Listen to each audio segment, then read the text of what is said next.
여러분 안녕하세요. 인지심리학자 이국희 교수입니다. 오늘은 일단 외우자.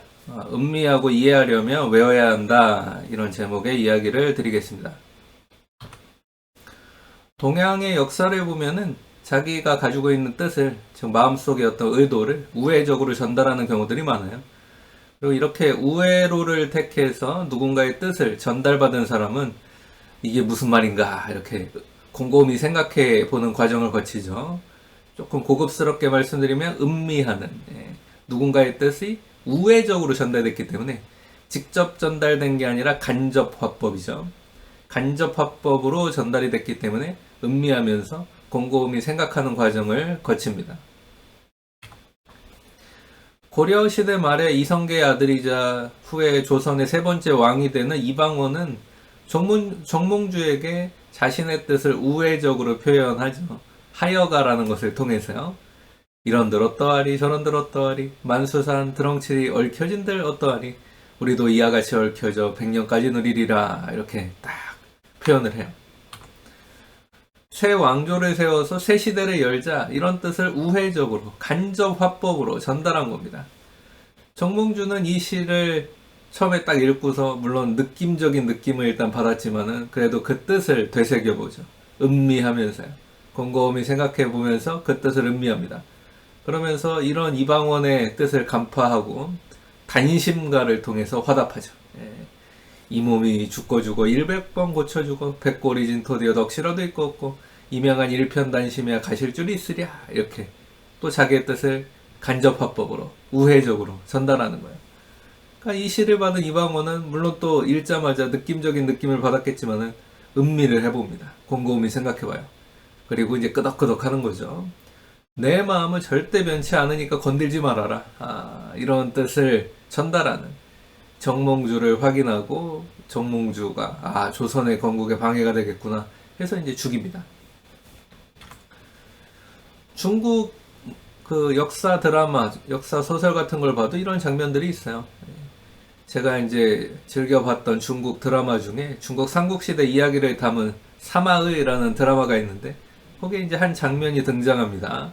뭐 실제로 역사 가운데서 이런 일이 있었는지는 모르겠어요. 아무튼 이제 드라마에서 그 작가와 감독의 시각으로 봤을 때 이런 일이 있지 않았을까라고 예측을 하는 거죠. 그게 이제 문화입니다. 컬처예요. 조조가 업성에 자기만의 왕국을 세우죠. 업성을 도읍으로 정합니다. 그리고 이 업성에 자신만의 왕국을, 즉 위나라를 세운 조조가 정원을 만들어요. 이 정원을 만들고 개관식을 하는 거죠. 요즘으로 말하면 이제 뭐 현판식 이렇게 볼 수도 있겠습니다. 그 다음에 그 테이프 커팅 하는 거 있잖아요. 그 개관식을 해요. 신하들을 이렇게 불러 모아놓고. 그리고 일단 그 정원의 문이 굉장히 큰데 그 큰 문은 닫혀 있고 그 문 앞에 조조와 신하들이 이제 모여 있어요.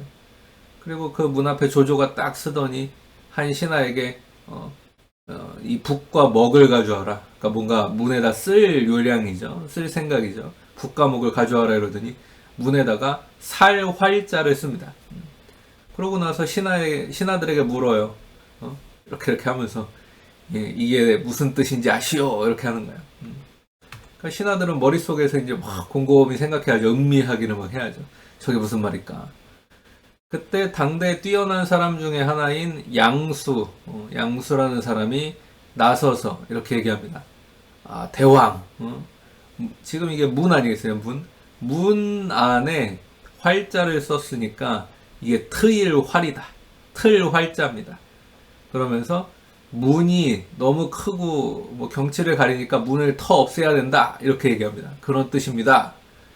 그러니까 조조가 그냥 허허허 하고 웃더니 맞다 틀리다 네가 맞았다 말하지는 않아요.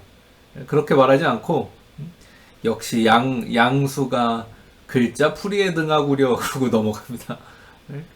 자, 근데 정말 양수의 이 글자 풀이처럼 문을 텄을까? 문을 없앴을까? 그렇지 않았어요. 문 안 없애요. 네. 근데 이제 이 현판식에 어떻게 보면 이 개관식에 정원 개관식에 참여하지 못했던 당시 위나라의 중요한 인물 중에 하나가 순욱이라는 사람이 있거든요. 순욱. 이 순욱이라는 사람 원래 이제 조조를 잘 따랐던 사람이죠. 조조에게 여러 가지 좋은 계책들을 많이 이렇게 주었던 군사이자 지략가입니다. 이 지략가가 근데 이 한나라에 여전히 마음이 있는 사람이었거든요. 한나라 말기 삼국시대가 되기 전에 한나라의 신하예요.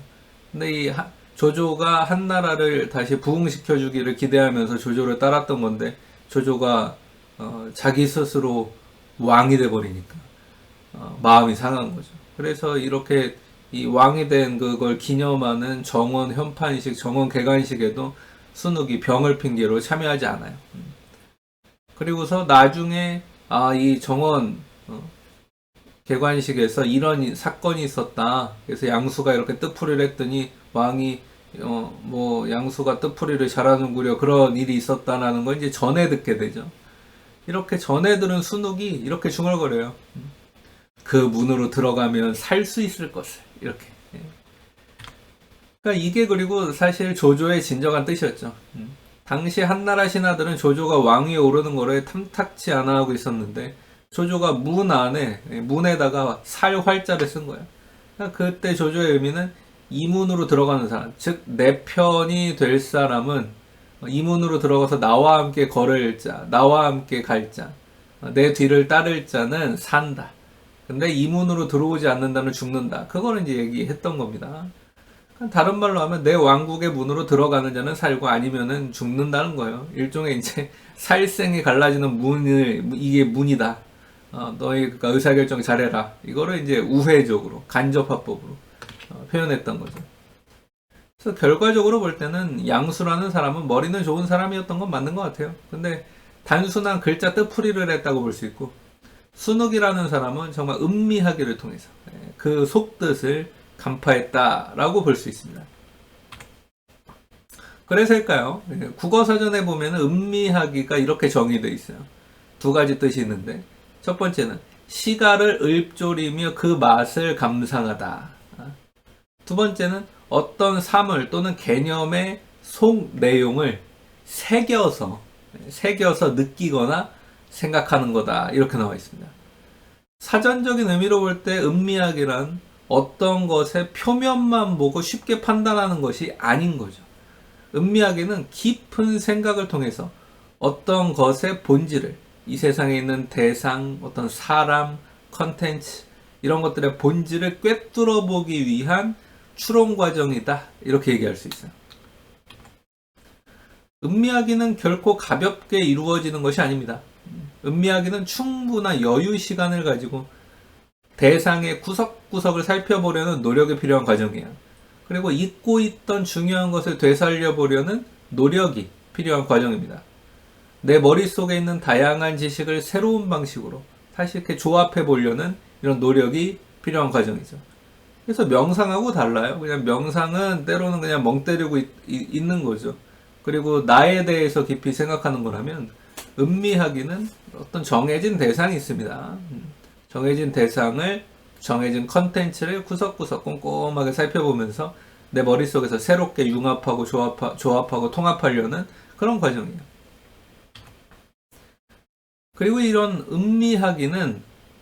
음미하기를 제대로 하려면은 심지어 암기 또는 암송을 그래서 요구할 때가 있는 겁니다. 어떤 컨텐츠에 대해서 제대로 음미하기 위해서는 어떤 시, 유명한 명언, 어떤 소설에 나오는 글, 드라마에 나오는 어떤 대사, 이런 것들을 제대로 음미하기 위해서는 암기해야 될 수 있어요. 암송해야 될 수 있습니다. 여러분 생각해 보세요. 어떤 시가 눈에 보이지 않을 때도 내 마음속으로 음미해 보려면 어떻게 해야 되겠습니까? 어떤 시, 어떤 또 소설에 나오는 아주 좋은 글귀가 내 귀에 들리지 않을 때, 내 눈에 보이지 않을 때 음미하려면 어떻게 해야 되겠어요? 외워야 되는 거죠. 내 머릿속에 집어 넣어 놔야 됩니다. 소설에 나오는 명언의 속뜻을 음미하고 필요한 순간에 꺼내서 다시 생각하거나 말하려면요, 이런 명언을 외우고 있어야 돼요. 우리 조상들이 시를 암송했던 이유가 이겁니다. 머릿속에 넣어두고 두고두고 음미하기 위해서죠. 우리 조상들이 공자의 말씀, 맹자의 말씀을 암송했던 이유도 이거예요. 머릿속에 넣어두고 두고두고 음미하기 위해서입니다. 성직자들이 또 이 어떤 종교적으로 굉장히 열심히 경건하게 생활하시는 분들이 종교 경전의 말씀을 외워버리죠. 암송합니다. 그 이유는 뭘까요? 머릿속에 넣어두고 두고두고 음미하기 위함이죠. 외부에 있는 책은 뭐 달아 없어질 수도 있어요. 또 막 커피 같은 거 쏟아가지고 손상될 수도 있습니다. 근데 머릿속에 넣어둔 것은 암송하고 있는 거, 외우고 있는 거, 암기하고 있는 거는 메모라이징한 거는 없어지지 않기 때문에 누구도 빼앗아갈 수 없습니다. 그래서 음미하려는 목적으로 두고두고 음미할 때마다 또 세월이 지남에 따라서 그 음미하는 것에서 느껴지는 것들이 다르거든요. 느껴지는 맛이 다르고 느낌이 다르고 감정이 다르고 해석이 달라질 수 있기 때문에 머릿속에 넣어두는 겁니다. 이건 누구도 빼앗아갈 수 없어요. 여러분 소크라테스 아시죠? 플라톤과 아리스토텔레스의 스승 소크라테스. 이 소크라테스가 간혹 책을 저작이 있다라고 오해하시는 분들이 많은데 소크라테스는 자기 스스로 책을 쓴 적이 없어요. 근데 이 소크라테스가 왜 책을 쓰지 않았는지 그 이유를 아시나요? 소크라테스는 자기 자신이 집필한 책이 없습니다. 책을 쓸 능력이 없었던 건 아니에요. 하지만 책을 쓰지 않았어요. 아주 고집스럽게. 왜냐? 책이 책장에만 꽂혀 있어 봐야 소용없다 이런 생각을 가지고 있었거든요. 책의 내용은 머릿속에 들어와서 즉 완전히 암기해서 메모라이징해서 음미를 해야 되는 건데 어떤 컨텐츠라는 것은 내 머릿속에 들어와야 내 것이 되는 건데 책장에 꽂아두고 그냥 그것에 만족해버리면 의미가 없습니다. 그냥 자리만 차지하는 거죠. 자리만 차지하는 그런 거는 의미 없다는 거예요. 그래서 자기 자신의 말들을 제자들에게 외우게 한 거예요. 소크라테스는. 그 다음에 제자들에게도 늘 신신당부했죠. 나도 책 안 쓴다. 너희도 책 쓰지 마. 항상 내가 너희들한테 베푼 지식을 이렇게 외우게 한 것처럼 너희도 누군가를 가르칠 때 외우게 하고 토론하고 그래서 외운 걸 가지고 토론하고 생각을 나누고 서로 그 외운 내용을 발전시키고 통합시켜가고 융합시켜가고 머릿속에서 생각을 정리정돈해 가야 된다. 그렇게 얘기했던 거죠. 물론 제자들 중에 늘 이렇게 말 안 듣는 제자들이 있어요. 그래서 말 안 듣는 제자였던 플라톤, 그 다음에 아리스토텔레스가 소크라테스의 이 신신당부를 나는 그래도 우리 스승님 얘기를 남기지 않을 수 없어. 그래서 막 책으로 썼지만 그래서 소크라테스 얘기는 다 플라톤이 쓴 책에 나와 있는 거죠. 어떻게 보면. 근데 이 소크라테스의 진짜 의도는 어떻게 보면 책을 쓰지 않는 거. 그리고 책을 쓰지 않는 이유는 진짜 어떤 지식이 컨텐츠가 내 것이 되려면 외워야 된다. 이런 어떤 암송해야 된다. 이런 사고방식이 이런 태도와 신념이 굉장히 확고했거든요. 그래서 이런 소크라테스를 비춰보면은 이렇게 음미한다. 또 음미하기 위해서 암기해야 돼요. 음미하기 위해서는 암송해야 돼. 이런 부분들이 그래서 이런 음미하기가 따지고 보면 공부하기하고 되게 많이 닮아 있어요. 소크라테스가 생각할 때 음미하기를 위해서 암기하는 것. 다른 말로 하면 암기하는 것을 통해서 음미하는 것은 공부예요. 그게 진짜 공부라는 거예요. 맞잖아요, 여러분. 공부가 이런 거잖아요. 내 머릿속에 지식을 넣어두고 이렇게도 변형해보고 저렇게도 변형해보고 응용도 해보고 그러다가 여러 지식들을 융합해서 내 머릿속에서 융합해서 새로운 지식을 만들어내고 이렇게 다양한 지식들을 음미하고 통합하고 융합시키다 보면은 저절로 우리 머릿속에서 공부가 되는 거죠. 어떠신가요, 여러분? 여러분들은 여러분들의 머릿속에 음미할 만한 재료들, 암기하고 암송할 수 있는 이런 재료들을 많이 넣어두고 계신가요? 그렇지 않다면 넣어두셔야죠. 지금부터라도 넣어두시는 게 필요합니다. 필요한 순간에 음미할 것들이 많은 사람이, 즉 머릿속에 암송하고 있는 것들이 많은 사람이, 암기하고 있는 것들이 많은 사람이 그렇지 않은 사람보다 더 행복하다는 연구 결과도 있어요. 그러니까 이거는 그냥 나온 연구 결과가 아니죠. 내 삶을 음미한다. 내 삶을 정말 천천히 음미해본다. 그렇게 하기 위해서라도 머릿속에 든 게 많아야 되는 거예요. 음미할 게 많아야 어떻게 보면 행복한데 음미할 게 많으려면 머릿속에 든 게 있어야죠. 또 간혹 공부 같은 거 할 때 외우지 말고 이해하라 이렇게 얘기하시는 분들이 많은데 맞아요. 맞는 말입니다. 결과적으로는 이해해야 돼요. 근데 이해하기 위해서는 음미해야 되죠. 그리고 음미하는 과정을 거쳐서 이해하려면은 가장 먼저 외워야 되는 게 있는 거예요. 그러니까 외우는 거를 정말 야 외우지 마, 외우지 마, 외울 필요 없어. 이게요. 때로는 뭐 맞는 말일 수 있고 어떤 취지에서 하는 말인 줄 알겠는데 그렇다고 이 세상에 있는 모든 컨텐츠들을 전혀 외울 필요가 없다. 그건 아닌 거예요. 그거는 균형을 잡지 못한 거죠. 밸런스를 잡지 못한 거죠. 외우는 게 필요합니다. 그래서 음미하기는 이렇게 외우는 거에서 시작해서 음미해서 이해하는 과정에 도달하는 이런 공부와 참 닮아 있어요. 그래서 저는 이렇게 말하고 싶습니다. 음미하기는 곧 공부하기다. 네, 이렇게 일단 외우자. 외워야 음미하고 이해하는 과정을 거쳐서 이렇게 공부가 된다, 지식이 된다, 이런 얘기를 한번 드려봤습니다.